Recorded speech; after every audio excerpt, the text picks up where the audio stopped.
Hello and welcome to AlzeCure Pharma's Capital Market Day. My name is Jönsson and I'm your moderator for the day. If you have any questions for AlzeCure, you can send them in via the forms on the right. And with that said, I hand over the word to the CEO Martin Jönsson. Hello everybody, and thank you for attending today's market update with AlzeCure Pharma. Today we will have several well-renowned presenters. We have the pleasure to have Professor Bengt Winblad from Karolinska Institute. We have Johan Sandin, who is PhD and our Chief Scientific Officer and one of the co-founders of AlzeCure. We have Pontus Forsell, our Head of Discovery and Research, PhD, also one of the founders of AlzeCure. And then you have me, Martin Jönsson, CEO of AlzeCure Pharma. And looking at the agenda for today, we will give you a short overview, talk about what's our vision and our pipeline. Then we will go in and have a session together with Professor Bengt Winblad, who will talk about Alzheimer's disease and the development in the field, unmet medical need, and what we can expect. After that, we go into our project Alzstatin, our preventive treatment in Alzheimer's disease, and Johan Sandin will give you a background and talk about the evolution of the project. Then we go to NeuroRestore, our project to improve memory and cognition. And here we will have Pontus Forsell talk about the background of the project and also our new data supporting disease-modifying effects. And then in the end, we will have a panel discussion where we will look forward to answer questions that you have sent in. And then we will have a concluding remark and give you some take-home messages. So that is what the agenda looks like for today. Then we go in and give you a brief introduction to AlzeCure Pharma. We are a company focusing on Alzheimer's disease and pain, and we know these are areas of huge unmet medical need. As a company, we can be seen as a spin-out of AstraZeneca, who was in the field of Alzheimer's and pain, but left it in 2012. And then AlzeCure was founded in collaboration with Bengt Winblad, Alzheimer's Fund, initially as a research foundation. And then in 2016, the research foundation became a commercial research and development company. We are a very experienced team with competence from early drug discovery, development, target identification, development of molecules, preclinical work, development, and out-licensing. And we are based at Karolinska Institute, where we also were started. And today we have 3 platforms of small molecule candidates with first-in-class properties. We have Alzstatin, which is an innovative, preventive and disease-modifying treatment against Alzheimer's disease to try to make sure that people don't develop Alzheimer's. Then we have NeuroRestore, which is a novel symptomatic treatment for cognitive disorders, where we are focusing on Alzheimer's disease. And then we have the platform Painless, where we have innovative project for osteoarthritis and neuropathic pain. And since 2018, we are listed at Nasdaq First North Premier Growth Market here in Stockholm, Sweden. Our business model is that we are a research and development company, and our intention is to out-license our projects when we come into early clinical phase. But we are open also to out-license earlier than that. And then based on the out-licensing to get income streams to continue our research and development projects. We are only working with small molecules. And small molecules, as you can see from this picture, are much smaller than, for instance, large biologics. And the reason why we are working with small molecules is that small molecules have a higher likelihood of passing the so-called blood-brain barrier. And in the brain, our main targets are. But there are also other advantages with having small molecules. It's also that when you develop small molecules, you can also develop them into oral medication that can be used for home treatment, and also that you can produce the drugs to very low production cost. This is our pipeline of small molecule programs, and they are organized into our 3 different platforms: NeuroRestore, Alzstatin, and Painless. And if we look at NeuroRestore, we have had success and progress there. Last fall, we had a positive readout from a phase 1, where we showed safety, tolerability, and target engagement, showing that we are activating centers in the brain which are central for both treatment of cognition, but also depression. Then in Alzstatin, we have 2 projects. And in Alzstatin, our preventive treatment against Alzheimer's disease, where we have so-called gamma-secretase modulators, we this spring came with a new additional CD, ACD 680. And then in our Painless platform, we have 2 projects. And here we have ACD 440, a TRP1 antagonist. And here we have a phase 2 study ongoing. We have had last visit completed, and we have received all our data and are now analyzing the data and expecting a readout latest this summer. And then we have Trk-PAM, a negative allosteric modulator focusing on osteoarthritis. And today we will only focus on our Alzheimer's project. And what is so positive coming to the Alzheimer's field is that we have really seen progress and increased activity in the field of Alzheimer's disease. And this has truly been needed. With new data, the so-called amyloid hypothesis has been validated. Several antibodies have done that. And we have had positive outcomes in clinical trials, including in phase 3.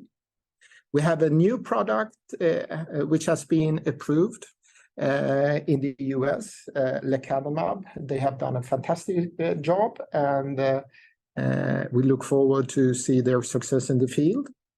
And we can also say that what's also been so positive for the field is that we have had ways to improve biomarkers in diagnostic, which are so important for the development work in the field of Alzheimer's, to really find the right patients. So we treat the patients and include the patient that really should have the treatment. Then, based on all the success we have seen in the field, we now also see additional big pharma companies entering the field, or even re-entering the field. Here we have MSD, we have Takeda, and we actually also have AstraZeneca, who have re-entered the field. And what we're also seeing is that much more investments are done now in the field. We have private equity investments, we have investment funds, which are coming into the field, investing in companies and projects. So a very positive development. And in the field of Alzheimer's, AlzeCure has 2 projects.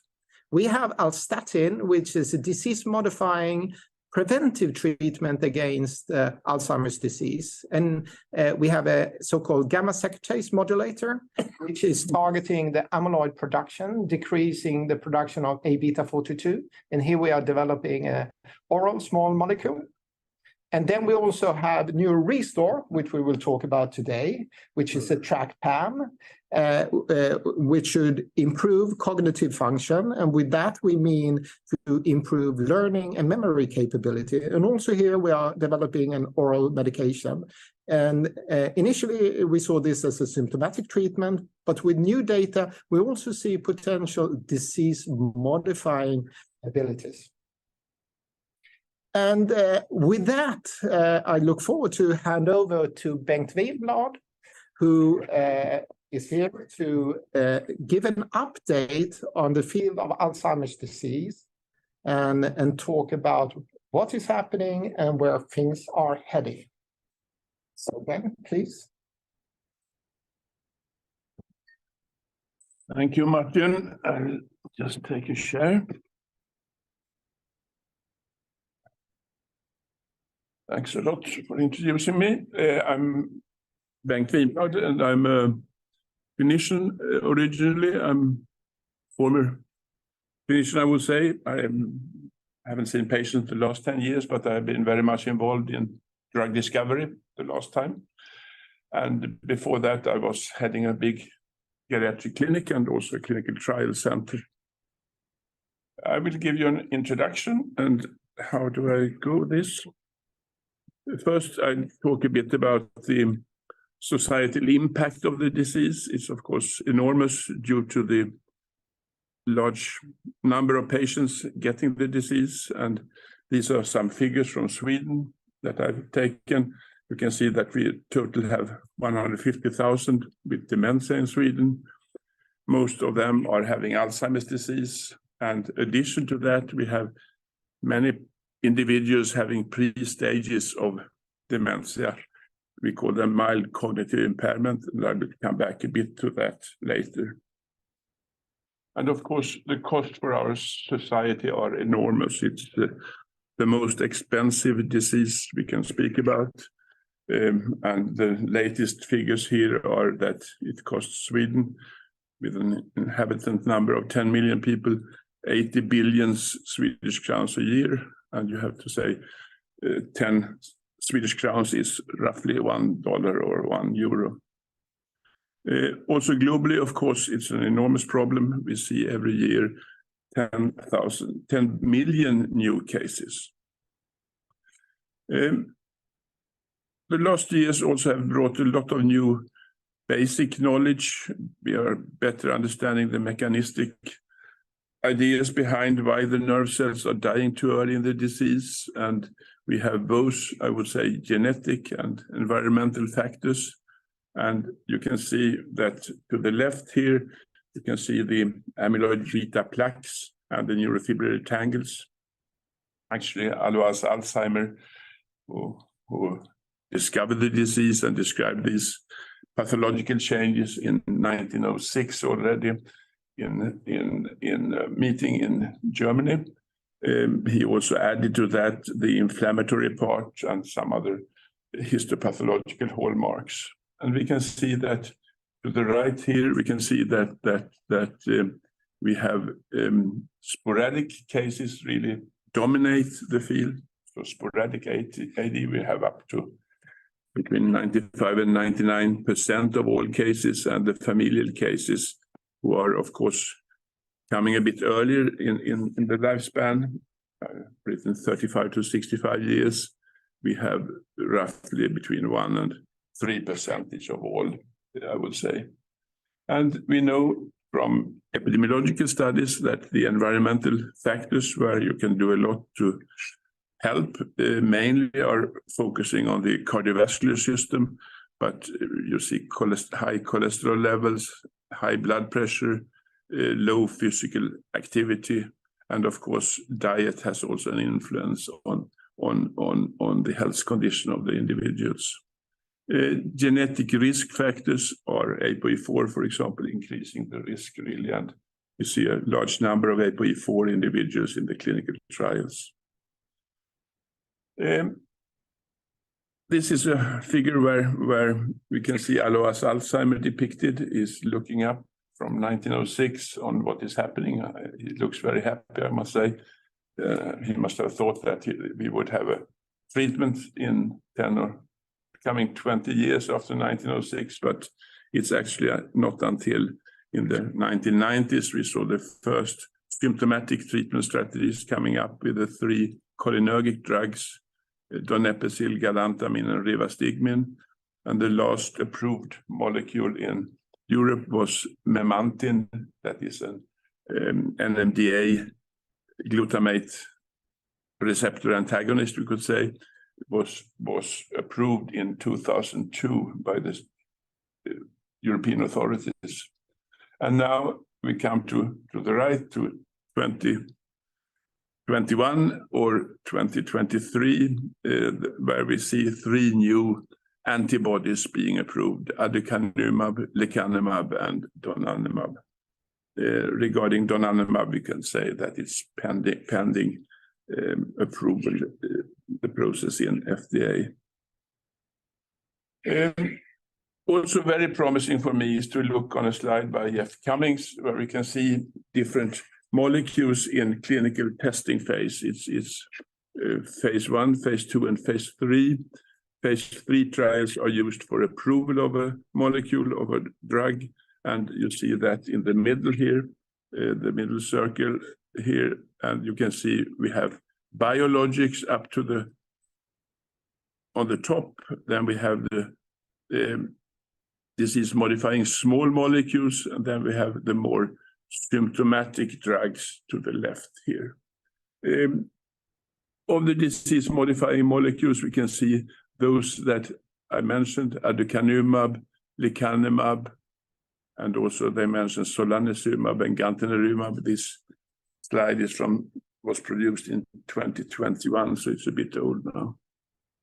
What is promising here is that we see an interest not only in beta amyloid, we also see an interest in affecting tau, affecting inflammation and other modes that could contribute to the start of the disorder.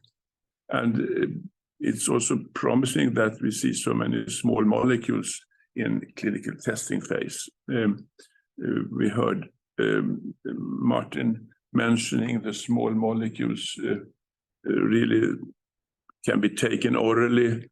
They are small in size, perhaps a bit lipophilic, and will pass the difficult blood-brain barrier passage and hopefully also pass into the nerve cells later.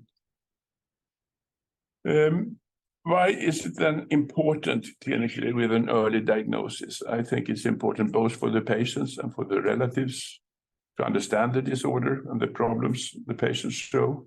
It's certainly also important for the society. But the most important part, in my view, is certainly that the patient gets access to treatment before the pathology is too advanced in the brain. He or she can take part in clinical trials. What we can see here in Sweden and at our clinic is that the diagnosis today is really put much earlier. When I came to Stockholm in 1987, I think it was, I would say that we put a dementia diagnosis 10 years later than we do today. And this is mainly due to the development of biomarkers including both imaging biomarkers, positron emission tomography, magnetic resonance, but also due to biomarkers, chemical that you can measure in cerebrospinal fluid, CSF, or in blood, or in tears, or any fluid of the body, I could say. And we can see here that if we have here the time for the dementia diagnosis on the x-axis, we have a pre-stage that we call MCI, late MCI, early MCI. This is a slide from 2010. And then we have a pre-symptomatic phase that could be, like, say, 20 years before the onset of dementia. And already then we can see 2 parts changed here. The blue and the green line, it's showing the cerebrospinal fluid measurements of amyloid beta, and the positron emission imaging part showing amyloid content. Later, we see an increase of symptoms that is increasing close to the diagnosis. We can see that the cognition is impaired, the memory function especially, the function, the ADL functions of the patient is impaired. And in parallel, we see an increase or a decrease in fluorodeoxyglucose measurements. Tau is coming a bit later, and we can see a continuous increase of tau with the disorder here, and then it levels off during the phase of dementia, or slightly increases, we could say. So this is a bit of a Swedish specialty, the blood and CSF biomarkers. I mentioned that CSF really, cerebrospinal fluid, really reflects what is happening in the brain, but it turns out that you also can use more cheaper methods or not so invasive methods, really to just look on the blood or plasma biomarkers and what damages they reflect in the neuron, in the nerve cells. You can see also biomarkers that reflect something happening in the vessel walls, or you can see inflammatory biomarkers, or you can see metabolic biomarkers like insulin, whatever. But the main focus is on biomarkers that measure effects in the synapses or in the long myelinated parts of the neurons. And here you can see the parts measured in CSF is, for example, A beta, it's phospho-tau, it's total tau, it's NFL, reflecting more the neurodegeneration, and its inflammatory parts reflecting the inflammatory measurement or the concentration of gliosis or astrocytes in the brain. And just recently, we have seen an increased interest in measuring blood biomarkers, and we have those that we traditionally could measure, and we also have the addition now lately of the glycans that are really seem more brain specific and really can predict when a patient will develop dementia in time years ahead of diagnosis, we could say. In the US, there is a big trend to look on different phosphorylation sites of tau in the measurement. Martin mentioned that we have seen some antibodies coming up, and I'm only bringing some data from the studies on the latest two, lecanemab, that was really developed here in Sweden by Lars Lamfeldt, and donanemab, that was really developed in the US, and recently Eli Lilly came with a press release of a positive phase 3 trial. What we can see, we saw it already with aducanumab, was that these antibodies that are injected intravenously could reduce the amyloid burden in the brain. And in the phase 2 trial by BioArctic, that is a really nice study, I must say, with a large number of patients. They could see that with the two highest concentrations, either given every 4th week or every 2nd week, the highest concentration, then 10 milligram per kilo body weight. So a person weighing 100 kilos will have 1 gram of the antibodies injected bi-weekly in this green line. And you can see that really the decrease of amyloid in the brain, and they claim that 81% of amyloid positive converted back to negative at this highest dosage. This was used also for the, I would say, for the rapid approval of lecanemab by FDA, this phase 2 study, and they added the side effects part from phase 3 to come up with this rapid approval. Lecanemab people was then licensed to Eisai and later also to Biogen, have done a large phase 3 trial. It's called Clarity, and you can see that they used as primary outcome here global measurements of cognition and function, and it's called the CDR sum of boxes. And in the study, they could show over 18 months treatment that the placebo group declined faster than those that were on active immunotherapy. And they claim that this slowing of progression was 27% better than when you compared it to the placebo improvement.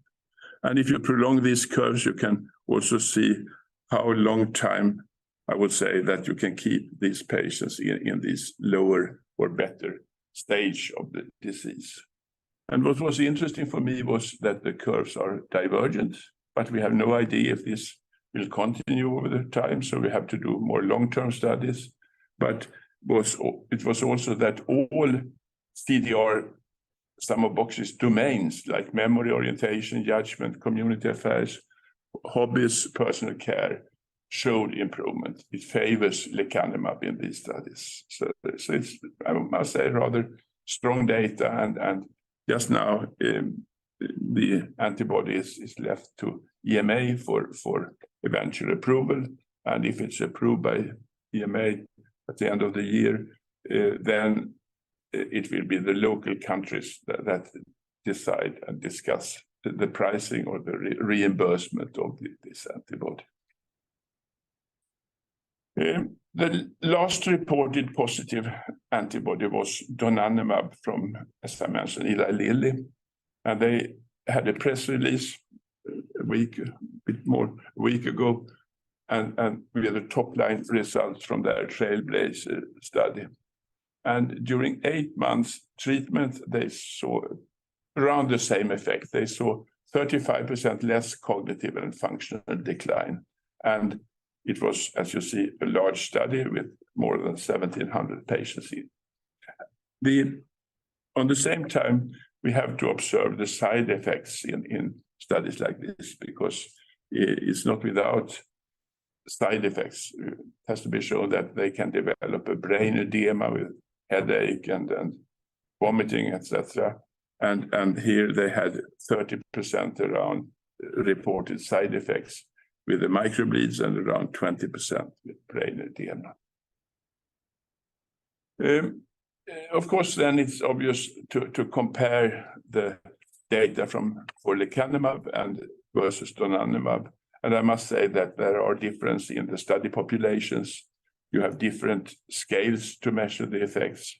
And there was only one common scale, the CDR sum of boxes, but also the outcome of this scale is influenced certainly by the different study populations.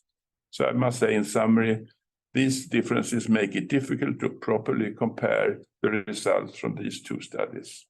And regarding the side effects, I would give the same reason. It's difficult to compare, to properly evaluate the reported side effects due to different populations, study populations. Still, for me, it remains a very positive feeling. These two studies really represent something new, giving us hope for the future treatment of AD. And most probably then combined therapy will come up, a combined therapy with a molecule that has some other modes of action affecting inflammation or metabolism or whatever. And it's an advantage if, as we heard, it can be a small molecule that can be taken per dose, is cheap, and will pass the different barriers. We'll later hear about the two Alzheimer platforms that AlzeCure are having. And it's first the Alzstatin, the gamma-secretase modulators. We tested the gamma-secretase inhibition, where it has more or less a total inhibition, and we had rather severe side effects. But now these modulators seem to be without severe side effects, and it's a very promising approach, I must say, to reach oral small molecule. And we also heard about NeuroRestore, and we'll hear more from the coming speakers on this, where we really, by per dose, giving drugs orally, small molecules can influence the nerve outgrowths, the interaction between the nerves, and stay the synapses, affect the mitochondria. These are I've written symptomatic effect, but it's certainly also probably having a disease modifying effect with this mode of action. So if I may sum up this, we have reached much further by all these trials and by the use of more individualized care, that using the biomarkers. Really, we can select today disease subtypes that are much more biochemically, at least I would say, homogeneous, and we have a better effect on our treatments. And the treatments are still focusing on the main pathological hallmarks like beta amyloid, tau. We will hear more about neuroprotection. There are certainly a lot of other trials ongoing regarding Bricos, regarding inflammation, etc. Saw that in the slide by Jeff Cummings. And we also see non-pharmacological treatment strategies based on the risk inhibition, where you find risk factors mainly through the epidemiological studies. And for example, here you have the finger studies by Mia Kivipelt. So this last slide just shows my collaborators, and Anke Silas Dominguez, Vesna Jellik, Lars Danfeldt, Anders Frimo, and certainly Gunilla Johansson. Thank you. Thank you, Bengt. And in the next presentation, we will have Johan Sandin. So thank you. So my name is Johan Sandin, and I'm a CSO at AlzeCure Pharma, and I will present AlzeCure's disease-modifying therapy, Alzstatin, to you. We'll start actually by looking at a section through the brain. On the right-hand side, you can see an Alzheimer's disease brain. On the left-hand side, you can see healthy brain. And what is quite apparent is the massive volume loss in the diseased brain, which is the result of massive neuronal loss in this area. Another key hallmark of Alzheimer's disease is the appearance of so-called amyloid plaques that are composed of the amyloid A-beta peptide. This was a key hallmark that Alzheimer saw already in 1906, as we heard, and certainly it's a key characteristic for Alzheimer's disease patients. Now, if we look at A-beta amyloid, as we heard, this is a really early finding in the disease, as can be seen here on the graph to the left. And shown in red is the accumulation of A-beta amyloid in the brain. And this starts some 15 to 20 years before symptom onset. And it's obviously something you would want to affect very early on to avoid secondary and tertiary effects. Now, what is then, how is this amyloid then formed? So this animation will show you this. So in the cell membrane, there is a protein called APP inserted. And this protein is cleaved by two enzymes sequentially. First, by the beta-secretase, here shown in pink, and then by the gamma-secretase, here shown in green. The net result is the release of a small peptide called beta amyloid, which is quite sticky and over time and with increasing concentration starts accumulating into larger and larger aggregates, oligomers, fibrils, and eventually these large amyloid plaques that are so characteristic for the disease. Now, these amyloid aggregates are toxic to nerve cells in the brain so that they become dysfunctional and eventually die off. So what Alzstatin does, it's binding to the gamma-secretase and changes how the gamma-secretase cleaves the A-beta peptide so that shorter fragments are released, which are not toxic and do not aggregate.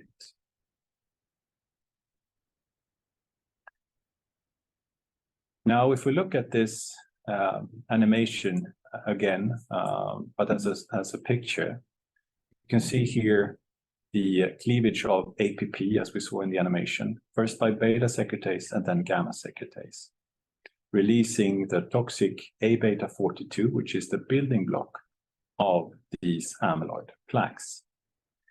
Now, as we heard from Bengt, initially, the industry tried to completely block the gamma-secretase enzyme. However, gamma-secretase also cleaves other proteins, which are important for normal cell function. Therefore, this approach was not feasible in the clinic. The industry then went over to try to block beta-secretase. Again, since beta-secretase had also other proteins that were important, blocking enzyme activity completely was not a feasible way forward. The solution was to rather try to modulate specifically the cleavage of A-beta. And this is these are the gamma-secretase modulators. So here, these compounds do not block enzyme activity, but rather specifically changes how the gamma-secretase cleaves out the A-beta peptides, so that the shorter fragments are formed instead of these longer toxic forms. So this is important from a safety perspective. Now here, this slide shows you the classical so-called amyloid cascade, which generates these toxic and damaging amyloid aggregates. And as you can see, the A-beta is cleaved out, forming single monomers, which then aggregate into oligomers, fibrils, and eventually these large plaques. Now, if we look at the A-beta antibodies that we heard Bengt talk about earlier on, these antibodies bind and clear aggregated A-beta peptides, late-stage aggregates such as fibrils, protofibrils, and plaques. Alzstatin, on the other hand, which is a gamma-secretase modulator, reduces the production of the initial building blocks, the A-beta 42, and thereby prevents the formation of all of these A-beta aggregates.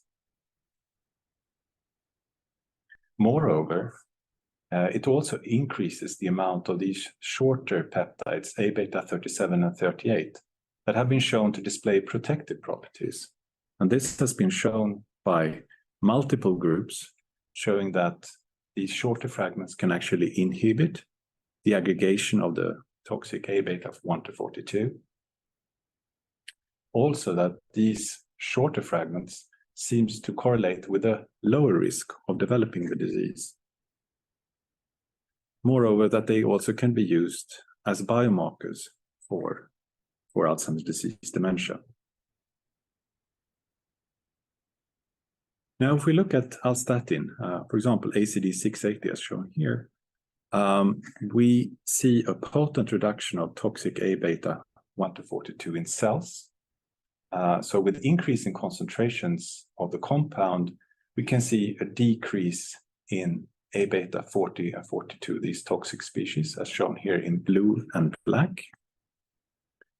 At the same time, we see an increase in the shorter protective peptides, A-beta 37 and 38. The net result, however, is we don't affect the total amount of A-beta peptides, but we just change the ratio of the toxic versus the protective species. And this is also an advantage, because if A-beta does have a physiological role, we are not affecting the total amount of A-beta. We just decrease the toxic forms and increase the more protective species. So in fact, we are doing just the opposite to what most familiar or inherited forms of Alzheimer's disease do. Now, if we look at the effects of Alzstatin, such as ACD680 in vivo, this figure here shows the effects in animals, where we can see that a single dose of Alzstatin decreases the amount of toxic brain A beta 1 to 42 by more than 60%. So it's a potent reduction. As we talked about before as well, we don't want our Alzstatin compounds to affect the cleavage of other important proteins. And the picture here to the right shows 4 different groups which represent other proteins that are cleaved by gamma-secretase, such as Notch. Now, as you can see here in green, that's a gamma-secretase inhibitor, so blocking the enzyme activity completely. That also blocks the cleavage of these other proteins, while a gamma-secretase modulator, Alzstatin, shown here in blue, does not affect the cleavage of these proteins. So it's specific for A beta, which is, again, really important from a safety perspective. So now, how is Alzstatin then expected to differ from the antibodies that are coming to the market? Well, first of all, as we heard, this is a small molecule therapy, which generally passes much more readily across the blood-brain barrier to reach its target site, the brain.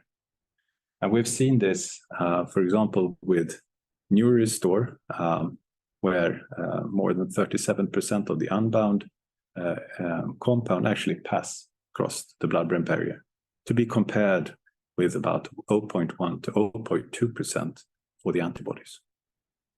It also provides a more cost-effective treatment for chronic use than biologics, given much lower production costs. It's also highly suitable for early treatment, before the brain becomes heavily damaged and the patient develops cognitive symptoms. It's also suitable for home treatment, given that it can be taken as a tablet or capsule. So you don't need to go to the hospital to get infusions of the drug, which also decreases for society. Moreover, we're not expected to have the side effects that are characteristic of the antibodies, such as brain edema and brain microbleedings, so-called ARIA. Again, decreasing costs because we don't need to do regular brain scans and hospital visits to follow up on these so-called ARIA effects. We also see an attractive profile when it comes to the clinical trials, because we can do clinical proof of mechanism and central target engagement already in phase 1 clinical trials in healthy volunteers. Here we could evaluate both safety and tolerability, but also to explore biomarker effects where we would be able to show central target engagement. We could look at both A beta 42 and 40, so a reduction of these toxic A beta peptides, while in parallel also assessing the levels of the shorter fragments A beta 37 and 38 are protected, and thereby establishing that we have reached the target and activated the target. We can do these measurements both in CSF and plasma, as there are biomarker kits available as well. Now, if we look at the target patient populations, we see 2 major groups. One, which is a preventive therapy, where the patients would be identified based on genetic risk factors and biomarkers. And this would be a standalone treatment before onset of symptoms and before any major neurodegeneration occurs. And there, the target would be to prevent the buildup of amyloid. And here, we could also look at patient groups which have inherited forms of the disease. That includes Down syndrome, which is suitable for proof of concept clinical studies. There is also another opportunity, which is with regard to a combination or maintenance treatment in patients with established Alzheimer's disease after initial plaque clearance provided by antibody treatments such as lecanemab and donanemab, for example. Now, if we look at the competitive landscape, there are less than a handful of competitors. We know that Roche has a compound in phase 1, And there's also another compound from University of California, San Diego, which is also currently in phase 1.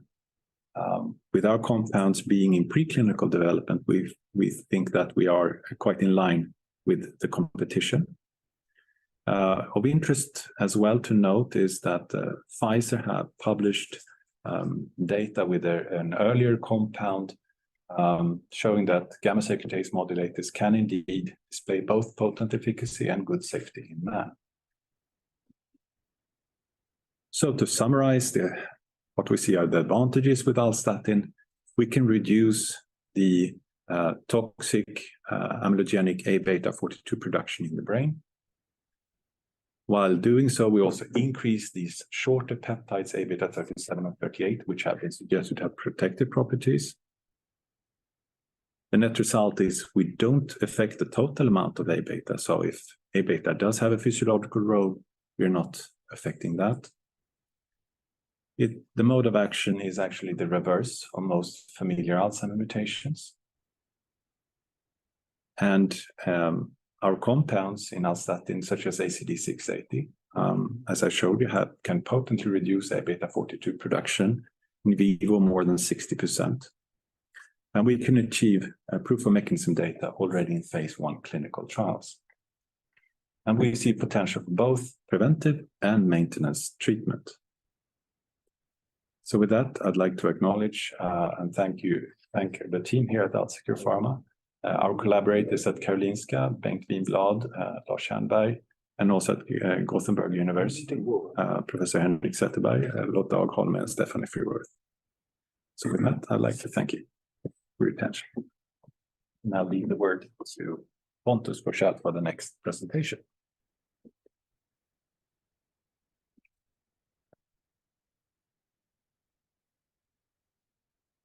Thank you for attending this presentation. My name is Pontus Forsell. I'm Head of Discovery and Research here at AlzeCure Pharma. Today, I will present some new and exciting data of ACD856, describing results for potential disease-modifying effects. But before we dive into the results, I will give you a short background of neurotrophins and ACD856. So ACD856 is a small molecule, positive modulator of TRK receptors. So it enhances the signaling of neurotrophins such as NGF and BDNF.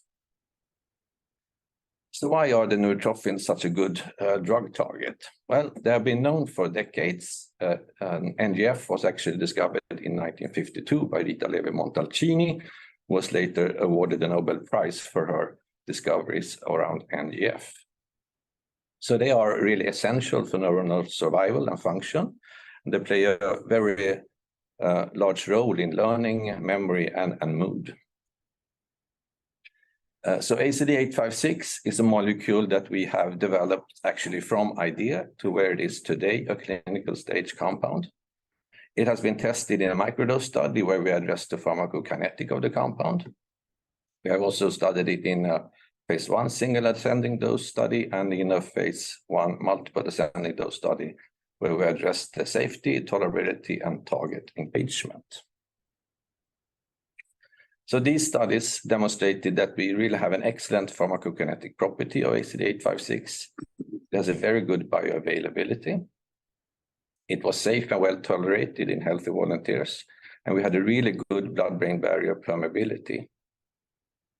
Also, quantitative EEG demonstrated we had target engagement in the CNS. So the role of neurotrophins like NGF and BDNF in combination with the mechanism of action of ACD856 really implies that this compound could have disease-modifying effects. And I want to show you some of the mechanisms that ACD856 possess. So as I mentioned, it is a small molecule positive modulator. So the compound binds to the receptor of the neurotrophins, thereby enhancing the kinase activity and enhancing the signaling of these neurotrophins. So this enhancement can have both short-term effects, which we think are the symptomatic effects of the compound, leading to improved memory and antidepressant-like effects. But it can also have long-term benefits. And these long-term benefits includes neuronal proliferation or increased number of neurons. It can have neuroprotective effects and improve neural outgrowth. It can also improve the communication between nerve cells by improving synaptic function. And finally, we have shown that it can have an improved function on mitochondria, which is the energy source of the cells. So altogether, these functional outcomes suggest that there is a potential for disease-modifying effect of compounds targeting the neurotrophic pathways. So today, I will show you some in vitro and in vivo data demonstrating potential disease-modifying effects of ACD856. And we will start with looking at amyloid beta-induced neurotoxicity. But before we go into the results of ACD856, I will give you a short background of the toxicity that amyloid beta causes in Alzheimer's disease. So some of the key pathological features in the Alzheimer's disease brain are amyloid plaques, of course, leading to synaptic dysfunction, axonal withdrawal, and later on mitochondrial dysfunction. So these can all be direct effects of the toxic amyloid beta, or it can be indirect effects due to increased neuroinflammation or lipid dysregulation. Nevertheless, these events are actually closely correlated with cognitive dysfunction that is so characteristic for Alzheimer's disease. So any preventive, protective, or restorative treatment will have a significant impact on the disease. And we think it could be very interesting and especially valuable if you can combine a symptomatic effect with a disease-modifying effect. So any preventive treatment will lead to a slower or a stop the aggregation of amyloid beta, leading to the amyloid plaque. So this can be done at any step here already from the cleavage of APP to the A beta by gamma-secretase or by antibodies targeting any one of these steps. A protective treatment will make the nerve cells and the brain more resilient to the amyloid beta toxic aggregates or to neuroinflammation or to mitochondrial dysfunction. Restorative treatment is probably a longer-term effect aiming to restore damaged part of the brain. And all these three different ways of targeting the disease are actually disease-modifying treatments. And these treatments, disease-modifying treatment, will affect the slope of cognitive deterioration, which is the black line here. So disease-modifying therapies will slow down the cognitive deterioration, the rate of deterioration. Symptomatic treatment here in orange will increase the memory performance for a short time, and then the disease will progress. What we think is exciting with ACD856 that we probably have combined effects, both of symptomatic effects as well as disease-modifying effects, leading to that we will hopefully see improved memory and then a slower progression of the disease. So looking into a little bit more in detail about amyloid beta-induced neurotoxicity on a single neuronal cell, here depicted to the left. So this is a healthy neuron. A healthy neuron has many different neurites. So these are just projections from the cell body. In the upper part, the neurites are called dendrites. So these are the neurites receiving input from other nerve cells. And on the dendrites, there are small spikes called spines. And it's actually on these spines that the actual communication between different nerve cells are being formed in something called synapses. So in the synapses, the neurotransmitter are released as signaling substances between nerve cells. And it can actually be up to 30,000 of these synapses or these spines in each nerve cells, and up to even 10,000 synapses per nerve cell. So there is a lot of networking going on here. In the lower part, it's the axon of the nerve cells, and this is where the nerve cells transmit the signals to neighboring nerve cells. So the upper part receives signals and the lower part transmits signals. With age, amyloid beta will start to aggregate and form toxic aggregates. These aggregates will by themselves cause toxic events or indirectly start a neuroinflammation.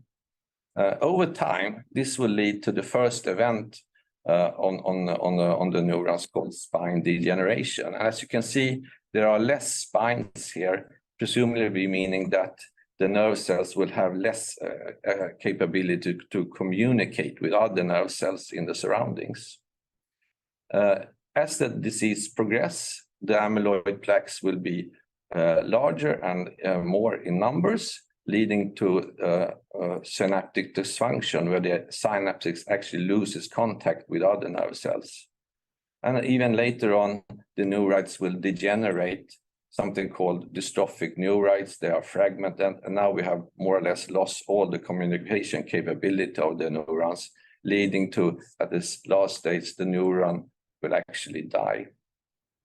So over time, the neuronal function will decrease from a healthy neuron to almost a dead neuron with no capabilities of communicate. And the synaptic dysfunction, neural degeneration, and neuronal cell death are all hallmarks of this amyloid beta neurotoxicity.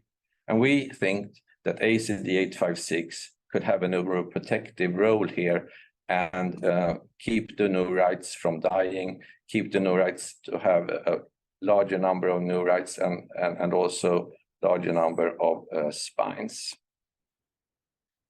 So we have addressed this in cortical neurons, where we have added amyloid beta 42 to induce a neurotoxic event. And then we have looked at the cells with microscopy and analyzed a synaptic protein called SNAP25. And in the image to the left here, you can see that the healthy neurons have a large network, and the brighter parts here is the SNAP25 protein, and it's localized both in the cell bodies, but also in neurites and in the network connecting the different neurons. If we add A beta 42 to these cells, you can see that the network more or less is disappeared. The cells loses the contact with each other. However, if we add ACD856 to these cells, we can see that we can protect the cells from the loss of neurites and retain much of the network between the cells. And if we analyze the number and length of these different neurites in these cells, we can see that A beta 42 reduces the length of these neurites. So the lower the bar, the shorter the neurites are. And if we add ACD856, we can protect these cells and keep the neurite length in a dose-dependent manner. So do we think that this is really a strong evidence of a protective effect of ACD856 against amyloid beta-induced neurotoxicity? Next, I will show you some data concerning neuronal growth and neurite outgrowth. So neurotrophins like NGF and BDNF are important for cell growth, neuronal growth, and neurite outgrowth. And there's a special kind of cells called cholinergic neurons, which are dependent on NGF for their survival and function. So we have studied ACD856 on cell number and neurite outgrowth in immature neuronal-like cells. So these immature cells, they don't have many neurites, as you can see here. So the green small areas here are cell bodies. But if we add NGF to these cells, they will start to form neurites. And if we add ACD856 together with NGF, they will form even more neurites, now extending a large area and starting to communicate with each other, perhaps. Also here, if we analyze the length of these neurites, we can see that ACD856 really have a dose-dependent effect, significant effect on the neurite length per neuron. And in the lower part here, we can see a graph showing that ACD856 also increases the number of neurons in these experiments. So we both improve the neurite length as well as the number of neurons.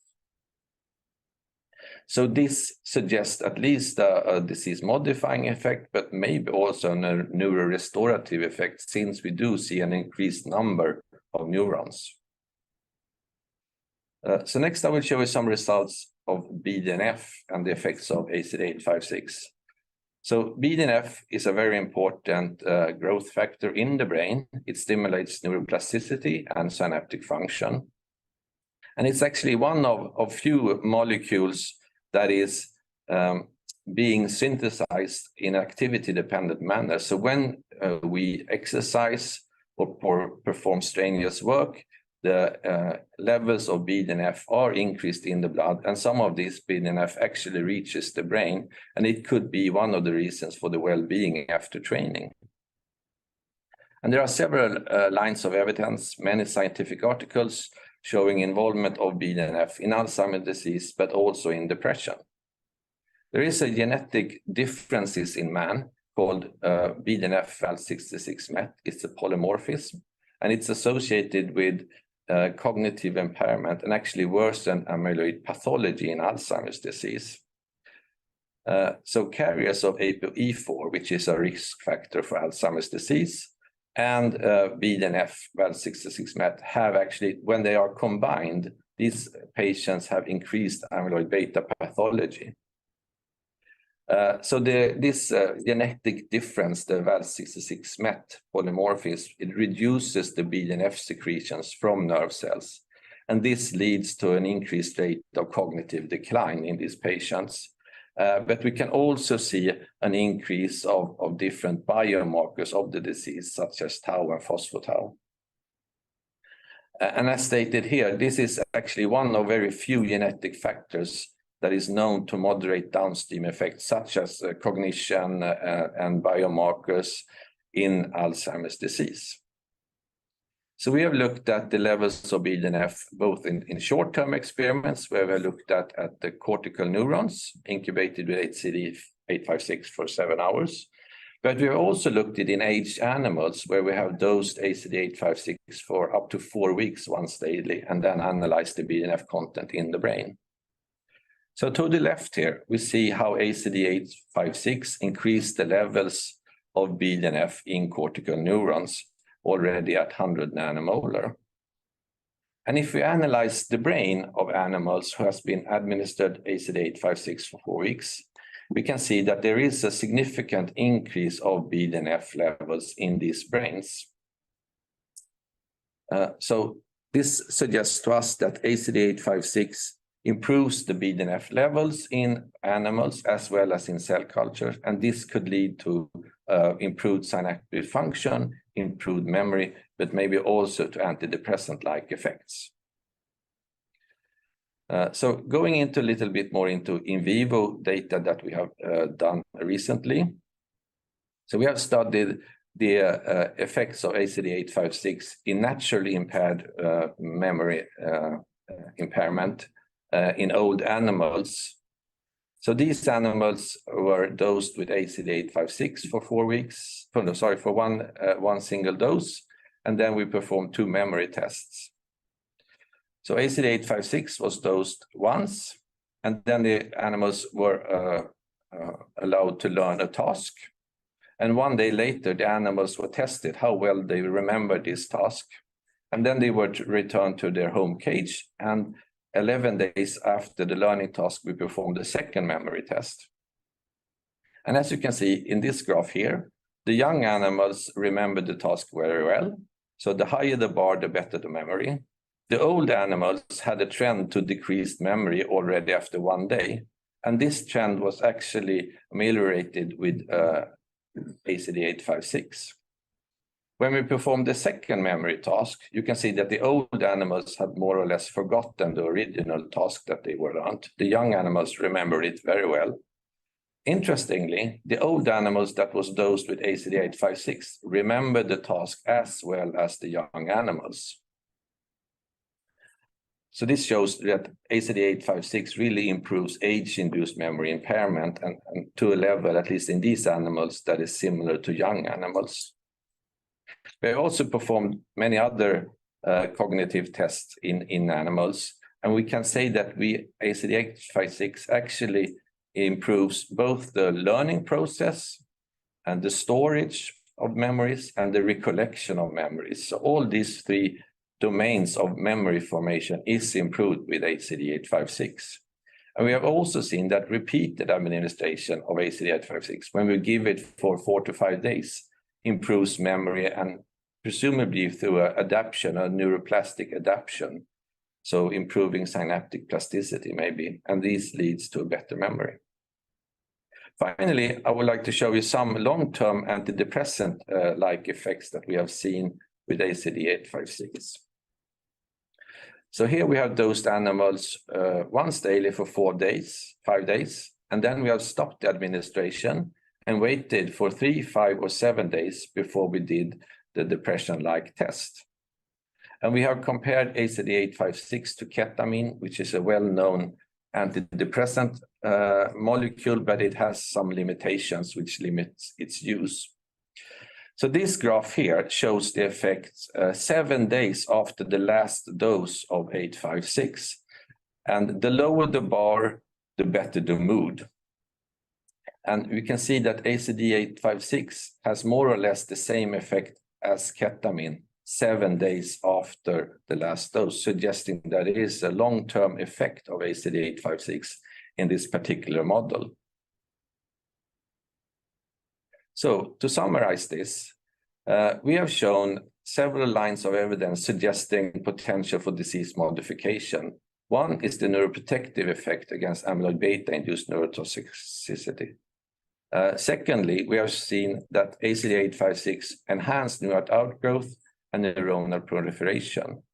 We have also seen that ACD856 increased the levels of BDNF both in cortical neurons and in animals. So it improves memory, presumably via increased synaptic function, which can be mediated by the increased levels of BDNF. And we have, interestingly enough, demonstrated a sustained antidepressant-like effect lasting for up to 1 week after the last dose of ACD856.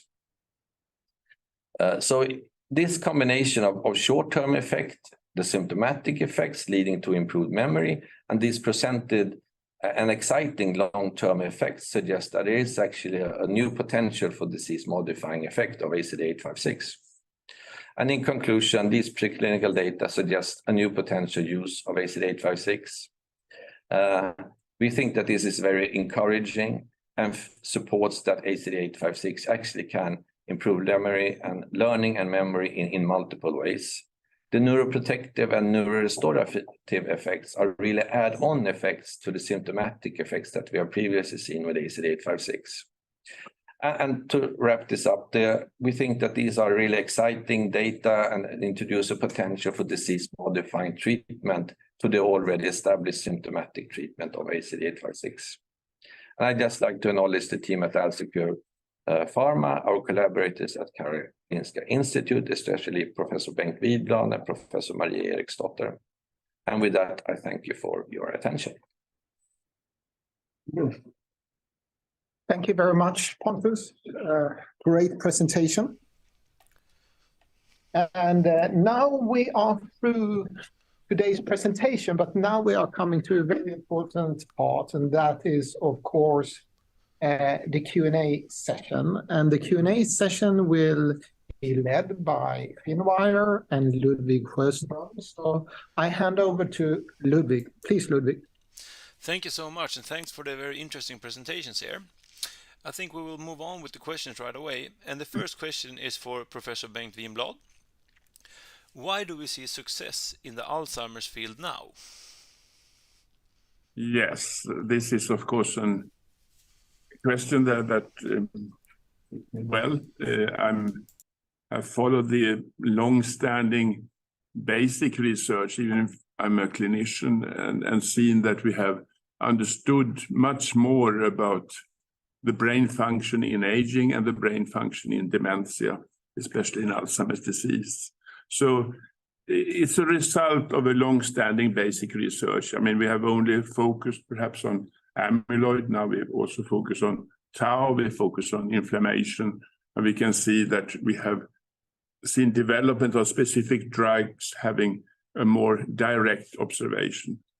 I think we also have a success due to that we have selected patient populations better for the clinical trials. We have been more careful in getting homogeneous populations, and the development of the biomarker field has been really important, both in selection of patients, but also in measuring the outcome, I would say. So I'm really happy to see the success in the Alzheimer field the last 2-3 years. And of course, what we have heard today, we have much to expect of these more small molecules that will add effect or having an additive effect or being even used preventive or in long term. So it's a really interesting future. Thank you. Here another question for you as well. Why is there a need for other treatments against Alzheimer's now where we can expect the antibodies to become available? Yeah, that's I understand the question. It's of course urgent that we not only find the really expensive antibodies. It's expensive to develop antibodies, and they have also rather limited effect. And I can say that the cost effectiveness as the effect size is not so big compared to the price that they are asking for. So it's if you bring in health economic terms in this, I like the term cost effectiveness. Then you see that the effect size is not too big. I would also say that we have side effects, and we have really to find molecules that don't have the side effects and molecules that can be cheaper, but also having less side effects, and also that we don't need to do the intravenous infusions. I mean, the immunotherapy with antibodies is always done by intravenous infusions. I mean, so far the subcutaneous approach is of course promising, but it has still shown negative results. So I think both a question about specificity, about cost, and about lessening of the side effects is important. Thanks. The next question is for Johan Sandin. What's the advantage with small molecule drugs versus biologics/antibodies? So thank you. So that's primarily I would say it's based on that small molecules as such. They pass more readily across the blood-brain barrier, given that they are small molecules, so they can be designed to pass the blood-brain barrier. If you compare to antibodies, which pass about 0.1 to 0.2%, as I mentioned, across the BBB, we see, for example, with NeuroRestore ACD856, more than 37% actually pass the blood-brain barrier. So that's one key feature. The other one is obviously that small molecules can be taken as orally, so as a tablet or a capsule, which makes it much easier to take at home. So you don't need to go to the hospital for intravenous infusions. So that's obviously a major advantage, especially for this group of patients where a hospital visit can be quite cumbersome.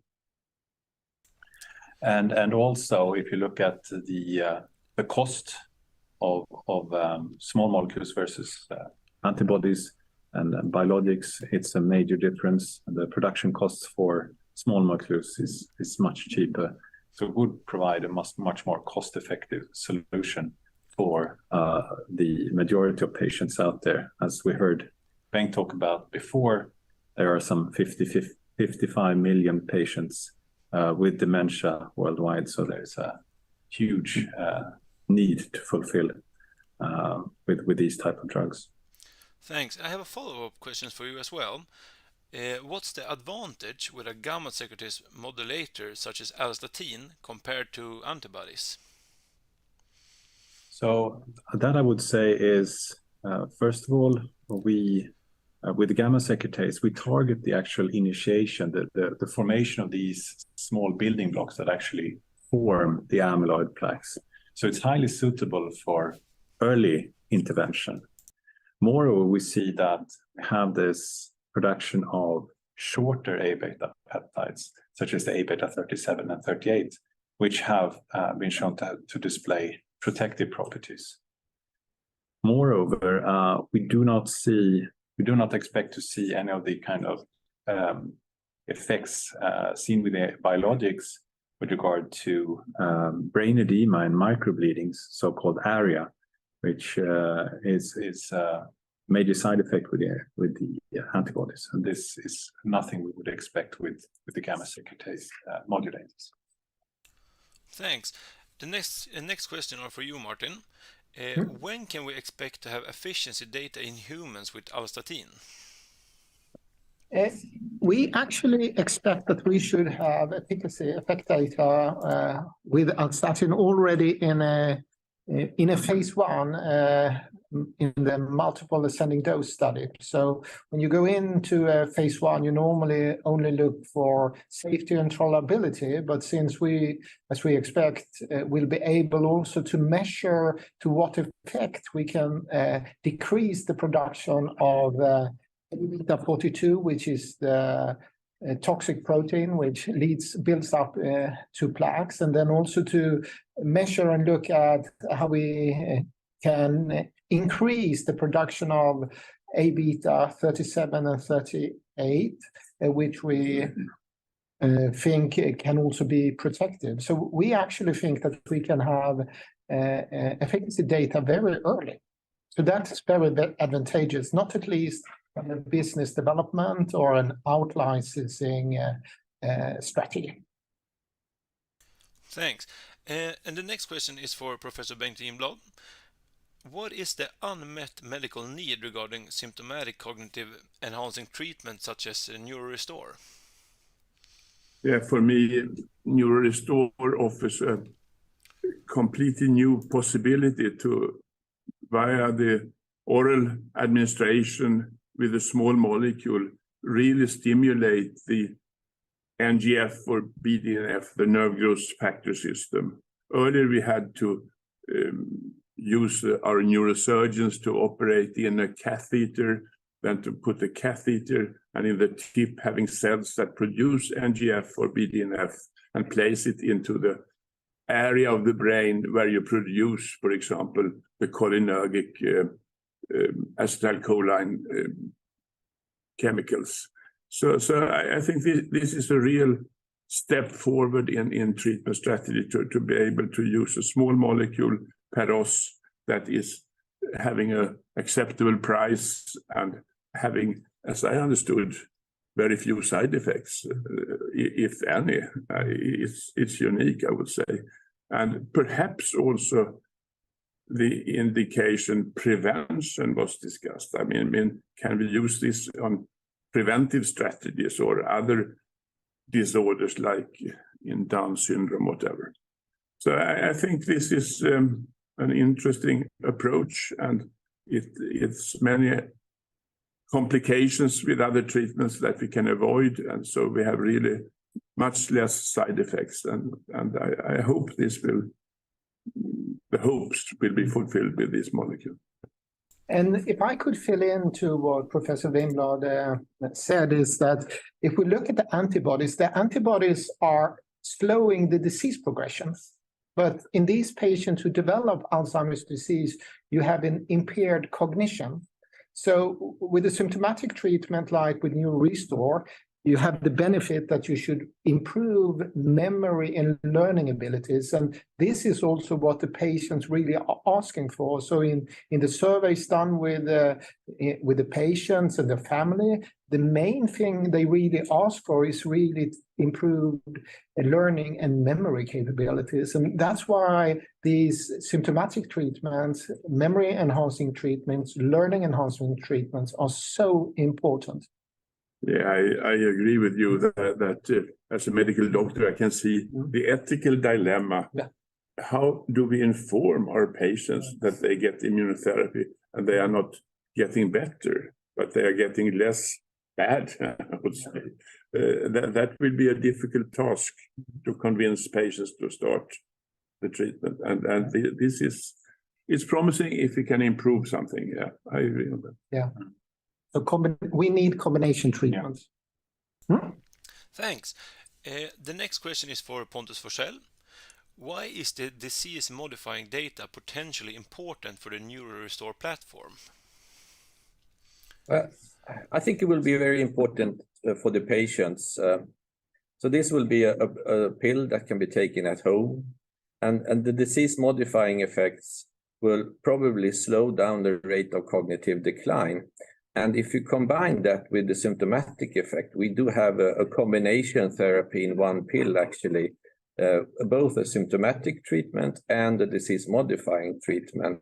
And that combination might also extend to other indications, not related only to Alzheimer's disease. And the second thing I would like to comment is, maybe it's been touched upon already, but it's a safe and well-tolerated molecule. So we hope it's amenable for long-term administration to patients. I got another question for you as well. Which patient should be given NeuroRestore, and especially if the drug has disease-modifying abilities? Well, if you look at Alzheimer's disease, we think that the patients that at least we will start to treat are those with mild cognitive impairment or mild Alzheimer's disease.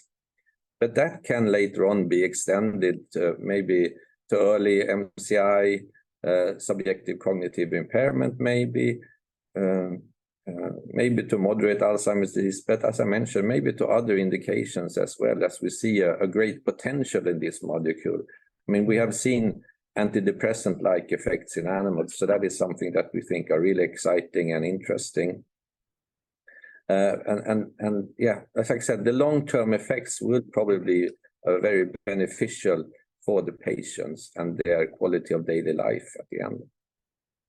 And if I can add to Pontus' comment, as Pontus alluded to, there are several other indications. We know that there are so many other patient groups who have cognitive deficits. You have in Parkinson's disease, you have in traumatic brain injury, you have post-surgery. There are so many different conditions where you have cognitive deficits, which potentially could be treated with regard with NeuroRestore. So very, very exciting. Thanks. Another question regarding NeuroRestore for you, Martin. How can a disease-modifying data with NeuroRestore contribute to with additional opportunities regarding business development? Very good question. Initially, when we started NeuroRestore, of course, we knew about the biology and everything that were, how should I say, alluding to that we could potentially have disease-modifying abilities. But initially, we only looked at the symptomatic effects, increasing learning and memory capabilities. But if we now also have these disease-modifying effects, this is a major step forward because it could mean so much to the patients with regard to improving the neural health, synaptic health, and also increasing the mitochondrial activity. So to add this value to for potential out-licensing deals for other companies, it adds so much value. So if we really can show that we have something here with a disease-modifying ability, it's a major step forward. And then we also, as Pontus alluded to before, since we also have seen effects in preclinical model on depression, where we also have so many individuals, and we have such a big medical need also in depression. So if we can also show abilities there and have a very good, how should I say, safety profile, and hopefully also a quick onset of action, this could also mean a lot for NeuroRestore. So it means a lot, truly. Thanks. Here's an open question for everybody, so anyone who wants to answer it is okay. How has it been historically for a beta amyloid project? Is in vitro effect AlzeCure indication on in vivo effect, or do you expect that complex reactions or interactions may get in the way? So I can take first on that. So with regard to beta amyloid, the whole amyloid hypothesis is something that has been worked on quite heavily during the last decades, I would say. And we've learned quite a lot. The picture showed earlier on showing the initiation of amyloid pathology starting some 15 to 20 years before symptom onset is actually quite a recent phenomena that came about when we were able to follow the aggregation of amyloid in the brain. And with regard to, we have also kind of got more understanding of how amyloid actually is being formed in both in cellular studies and also doing and inventing new, more predictive in vivo models of amyloid pathology. So I would say that the models we have right now, when it comes to kind of assessing the effects on A-beta 42, 37, and 38, both in vitro and in vivo have been quite predictable when going into human studies. So that was shown, for example, by the reference I showed earlier on by Pfizer, where they could see that, yes, the compound did what it should. It reduced A-beta 42 in humans, increased 37 and 38 as predicted by the in vitro and in vivo studies. So I would say that the field has come quite some way since the last years. And we also heard Professor Winblad talk about the advances made within the biomarker field around both diagnostic biomarkers as well as efficacy biomarkers. So I think this is really an exploding field right now in that specific area as well. So I think we're in a good position to move into clinical trials. Thanks. Another question for you, Pontus. You mentioned potential antidepressive effects regarding ACD856. Do you see potential in conducting a study within that indication in the future, or is it that area already crowded with products? I think there are ample opportunities for a new drug, a new antidepressant drug, actually. Some of the existing drugs have severe side effects. Not all patients can stay on the medication, and they have sometimes a long time to onset before you see an effect of the medication. So with respect to the antidepressant-like effects we have seen, I do think there is an opportunity for clinical trials within depression and ACD856. Thanks. Also a follow-up question on that. Could the antidepressive effect be something negative if patients or doctor only want a neurological effect? So what we have seen in animals, at least with respect to some models that we have tested, that ACD856 doesn't seem to have any effect if there is a stable physical mental state, there is no cognitive decline, then we don't see much of an effect of ACD856. So it seems like the compound needs to have that the system has been compromised in somehow, either by stress leading to a depression-like behavior, or with age, like I showed you, you have a impaired memory. So I think the safety profile looks really promising. So it seems like the system needs to be compromised for the compound to have an effect in man. So we don't expect much side effects or off-target effects. And I think that many with depression also develop Alzheimer's later on, and vice versa. So it could actually be beneficial in both therapeutic areas. Thanks. Now Maybe we can ask Bengt, do you see any potential negative effects? No, I see most positive effects. I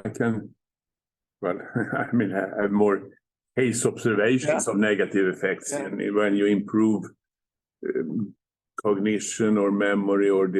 increase impression, but from studies I had in when I studied the severe stages of the disease. Yeah. And this drug is possibly effective in all stages of the Yeah. disease. Exactly. I think you could even go on. There are very few trials on moderate and severe stages of the disease, and the health economic gains to have a drug on that would be fantastic. Yep. So I mean, to keep patients out of the nursing homes is a win, a cost win in Sweden, I would say, and to have relatives spending fewer hours with these patients if they were not so depressed, or is also a cost win. Yeah. So I remember more a case I had when I did a study on severe dementia with another drug that affected, and then the staff came to me and said, "Bengt, we have really negative findings." What is negative? Yeah, I said, he's showing better cognition and being more active. Yes, but then he finds the way to Systembolaget. Goodbye is alcohol. That was Okay, that's a negative. so that's the only negative I could find. Okay, so showing initiative and really wanted to do something. Yeah. Thank you, Bengt. Yeah, thank you, thank you so much. Another open questions: how are your products protected patent-wise? I can take that. They are protected well.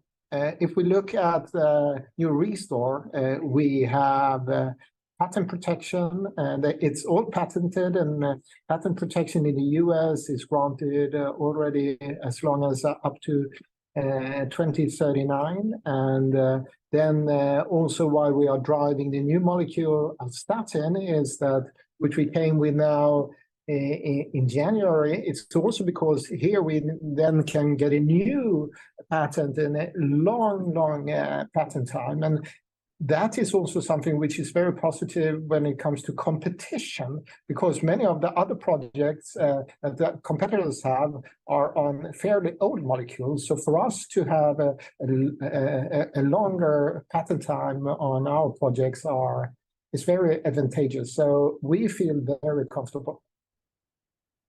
Thanks. Moving on to the last question here. Can 856 slow normal mental aging like memory loss and such? It's certainly a good question.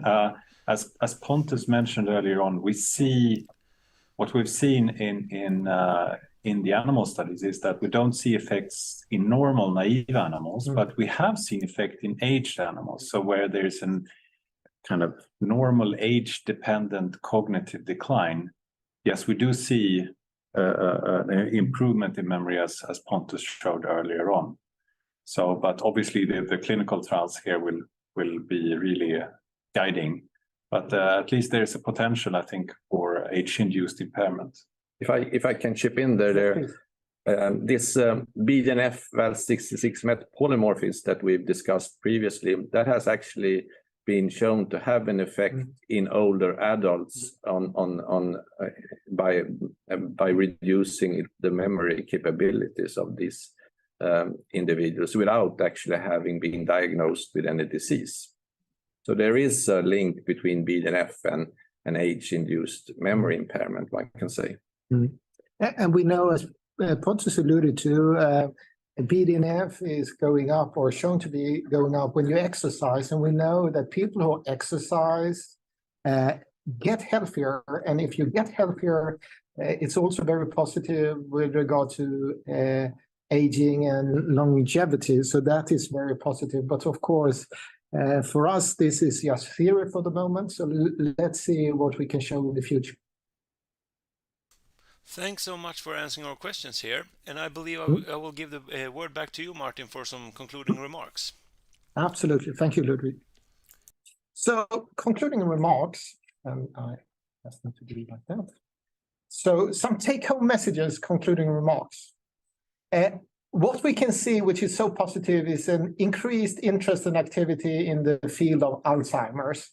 And this is both with regard to pharma companies re-entering the area, investing more, but also from investors coming in and wanting to fund projects. In Sweden, we have EQT, and we know that EQT have just launched a very big fund who are going to invest in dementia and Alzheimer's projects.